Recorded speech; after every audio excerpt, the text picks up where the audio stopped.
Forget everything you think you know about investing. Forget AI chips. Forget the latest social media craze. The single biggest opportunity of our lifetime isn't being debated on cable news or splashed across the front pages. It's happening right now, triggered by a quiet seismic shift deep within the walls of the Pentagon.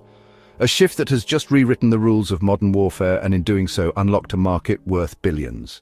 They've just reclassified military drones, and that one simple change has turned them from expensive, carefully guarded assets into something else entirely: consumables. Drones are the new bullets, and the US government is about to start buying them by the hundreds of thousands, even millions. This isn't a story about a dozen different companies scrambling for a piece of the pie.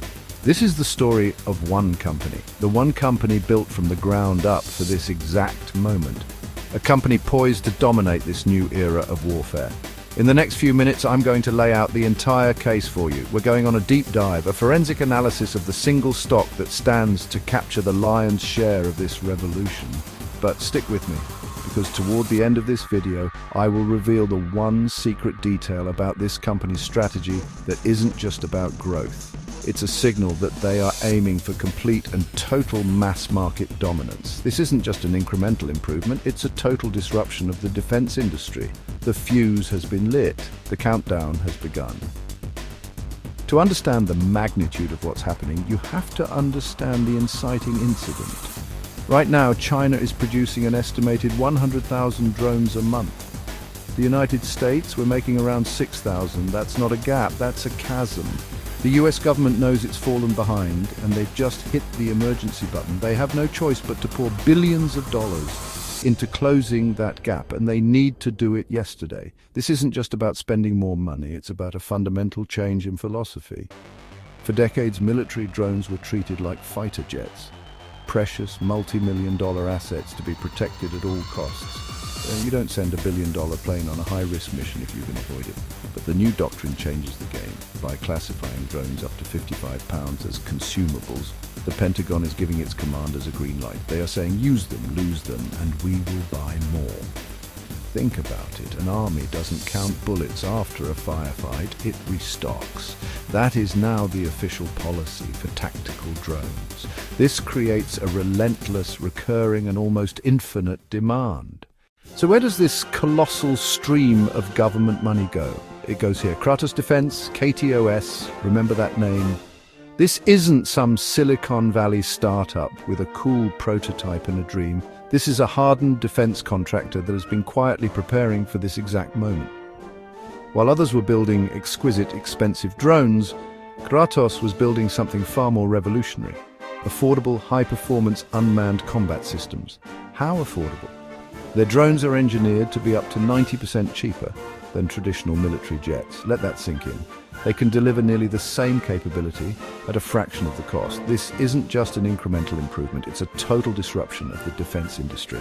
When the Pentagon says it needs hundreds of thousands of disposable drones, who are they going to call? The company that sells a $10 million drone? Or the company that sells a highly effective sub-$1 million drone you can buy in bulk? It's a rhetorical question.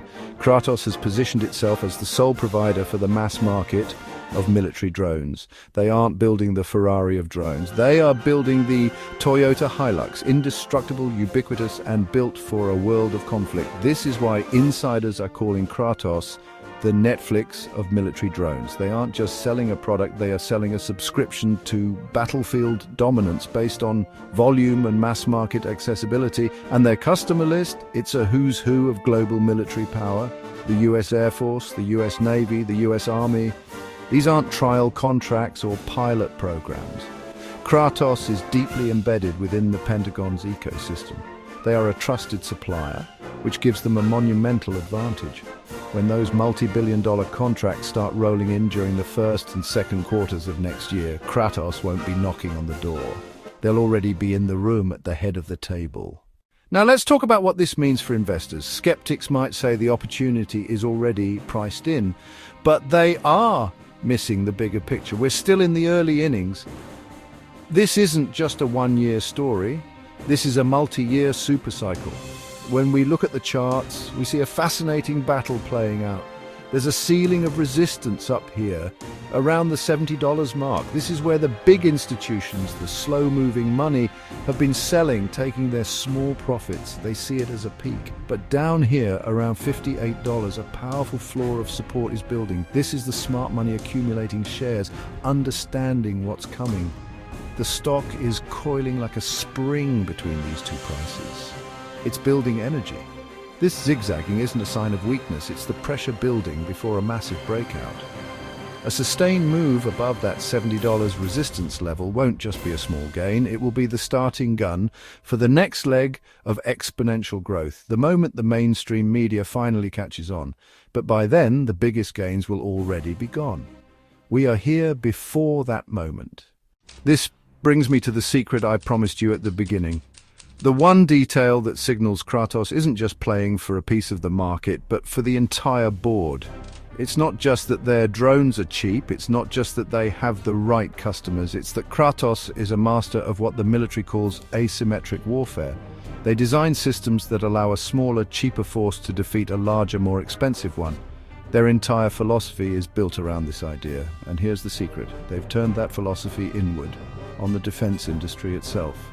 They are using the principles of asymmetric warfare against their own competitors. Companies like Boeing or Northrop Grumman are the old guard.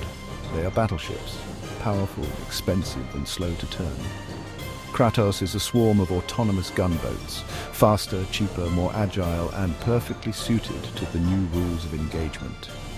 They aren't trying to build a better battleship, they are making the battleship obsolete.